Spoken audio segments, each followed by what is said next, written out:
Hi guys, welcome to baby craft and art channel. இன்றைக்கி நம்ம வீடியோவில் நான் வந்துட்டு என்ன காமிக்க போகிறேன்னு பார்த்தீங்கன்னா, கொஞ்சம் கிராஃப்ட் திங்ஸ் தான் வாங்கியிருந்தோம். அதை கொஞ்சம் ஃபாஸ்ட்டாக ரிவ்யூ பார்த்துடலாமா ப்ரைஸோட. ஓகே, ஃபர்ஸ்ட் வந்துட்டு சார்ட் தான், பிளாக் கலர் சார்ட் 2 வாங்கியிருந்தேன். ஒரு சார்ட் வந்துட்டு 10 ரூபீஸ் சொன்னாங்க. நெக்ஸ்ட் வந்துட்டு பார்த்தீங்கன்னா கலர் பேப்பர்ஸ் தான், ஒரு 3 கலர்ஸ் கொஞ்சம் வாங்கியிருந்தேன். அது வந்துட்டு ஒரு பேப்பர் 2 ரூபீஸ் சொன்னாங்க. நெக்ஸ்ட் வந்துட்டு கிளிட்டர் ஷீட் தான், அது கொஞ்சம் நிறையாவே வாங்கியிருந்தேன். அது வந்துட்டு ஒன்று 10 ரூபீஸ் சொன்னாங்க. நெக்ஸ்ட் வந்துட்டு பார்த்தீங்கன்னா நான் வந்துட்டு கொஞ்சம் அக்ரிகல் பெயிண்ட் தான் வாங்கியிருந்தேன். அதாவது ஒரு 5 டப்பா வாங்கியிருந்தேன். ஒன்று வந்துட்டு 25 ரூபீஸ் சொன்னாங்க. நான் ஒரு 5 கலர்ஸ் வந்துட்டு வாங்கிட்டேன். ஓகே, நெக்ஸ்ட் வந்துட்டு பார்த்தீங்கன்னா ஸ்டோன் ஒட்டுறதுக்கு தான் அந்த கம் வந்துட்டு வாங்கியிருந்தேன். 37 ரூபீஸ் சொன்னாங்க. நெக்ஸ்ட் இந்த லேசர்ஸ் வந்துட்டு ஒரு மீட்டரே வந்துட்டு 30 ரூபீஸ் சொன்னாங்க. அப்புறம் வந்துட்டு ஸ்லைமு 35 ரூபீஸ் சொன்னாங்க. ஸ்லைம் வீடியோ போட்டிருந்தா கண்டிப்பாக மிஸ் பண்ணாமல் செக் பண்ணி பாருங்கள்.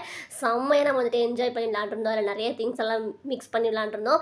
அப்புறம் பார்த்தீங்கன்னா இந்த பீட்ஸு அப்புறம் இந்த ஸ்டோன்ஸ் எல்லாமே 5 ரூபி ஒரு பாக்கெட்டு சூப்பராக இருந்துச்சு. ரொம்பவே க்யூட்டாக லாங் வீடியோ லிங்க் கீழே கொடுக்குறேன். கண்டிப்பாக செக் பண்ணி பாருங்கள். ஓகே, இந்த வீடியோ பிடிச்சிருந்தா லைக் பண்ணுங்கள். பாய்.